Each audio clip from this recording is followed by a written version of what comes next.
Welcome to those of you on YouTube. We'll begin in just a moment.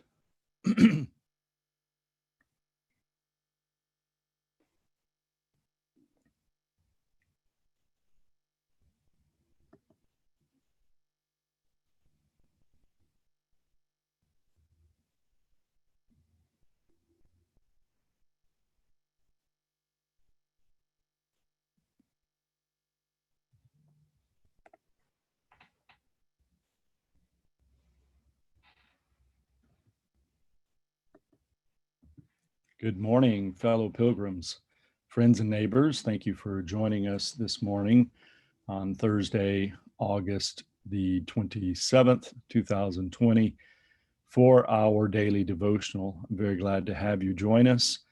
We are studying the book of Romans this week, particularly chapter 12 and the last half of chapter 12. I'll just remind you briefly that Paul is writing to the church in Rome. He has laid out a fairly in-depth theology in the first more than half of the book of Romans. And now he's going to lay out specific instructions about how the church in Rome is to live. That is, how they are to treat one another and to treat others in their community. And so this morning, I want us to focus on one verse in particular concerning Paul's instructions to the Christians in Rome about how they are to treat others.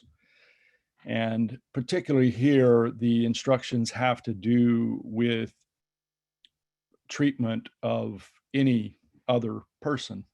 This is verse 17 of Romans chapter 12. Do not repay anyone evil for evil, but take thought for what is noble in the sight of all. So clearly, Paul is expressing a sentiment that is very consistent with the teachings of Jesus about turning the other cheek, going the extra mile. This is, I want to suggest, this is the very nature and character of grace. He talks about doing what is, or taking thought for what is noble in the sight of all. And that's an interesting, certainly an interesting concept. I wonder if noble is the right word there, because I think of the phrase some of you are familiar with, probably the French phrase, noblesse oblige, which is intended to suggest that the nobility and the wealthy have a responsibility to be generous to those around them because they have more wealth, more influence, and more standing in the community. So because of that, they have an obligation to be more generous than others do. I don't think that that's what Jesus and Paul are getting at, though certainly generosity plays a huge role in our treatment of others. What Paul is talking about here, following on Jesus, I think is more a concept of grace, which goes beyond being generous with what one has. I think particularly of a writer from the 20th century that I really love. Her name was Simone Weil. That's Weil. And she was a member of the French resistance during World War II and had actually moved to London for a time to participate in the government of the French resistance, which was in London for much of World War II. And she actually died of complications related to malnutrition because she refused to eat more than what was rationed to French citizens under German authority. And her first collection of sayings was published in 1947 under the title Gravity and Grace.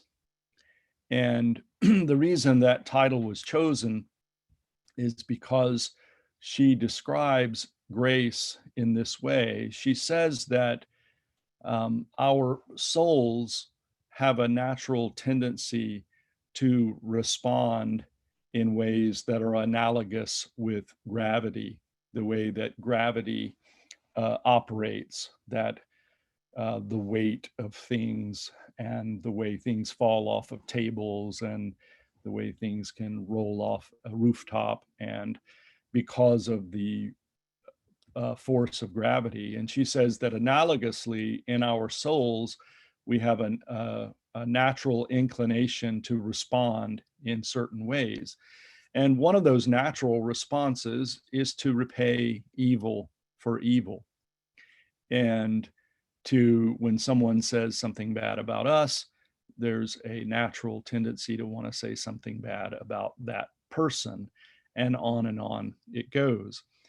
And the instructions from Jesus and from Paul are actually quite specific about not doing that, and that not doing that, but responding in a way that is that would be thought to be noble in the sight of all. And Simone Weil describes this as grace.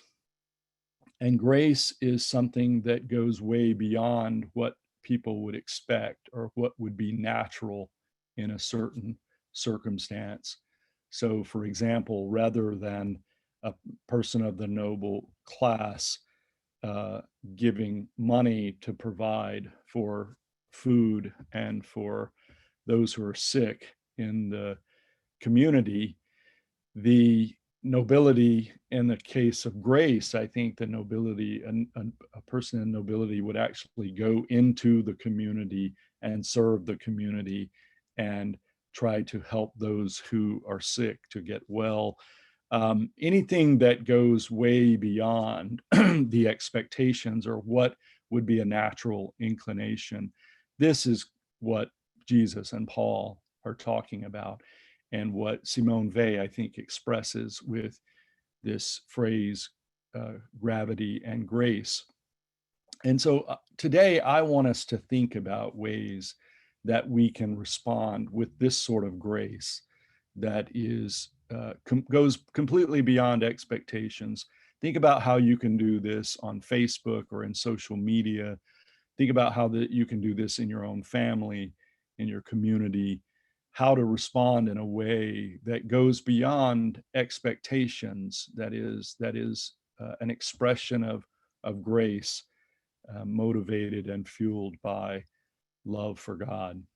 Let's close with this word of prayer. O God and Father of us all, breathe upon us now thine hallowed calm. Lift the burden from our hearts, soothe the anxieties of our minds, and send peace into our souls. Forgive the disorder, the fever, the vain purpose of our lives. We've made haste as those who believe not. We've been desperate as those who lead a forlorn hope. We have not trusted in thee who workest evermore. We've spent our days contrary to thy plainest laws. Our eyes have been fixed to earth and rarely lifted to the hills. We have not silenced ourselves to hear, nor been patient to understand. We've been fretful as children, comfortless as those who never knew thee. We have spent our strength on things that do not profit, and labored for the bread that perisheth, while thy free and glorious gifts have lain near to us, unappropriated and often spurned. Help us now to stand a while in the shelter of thy shadowing wings, and to be still, to look out again upon life with new vision, that we may understand, to wait for the revelation of thy will that shall make us calm and strong. Amen. Thank you so much for joining us this morning for Pilgrim Congregational Church. I'm Patrick Horn. I hope you have a great day. Goodbye.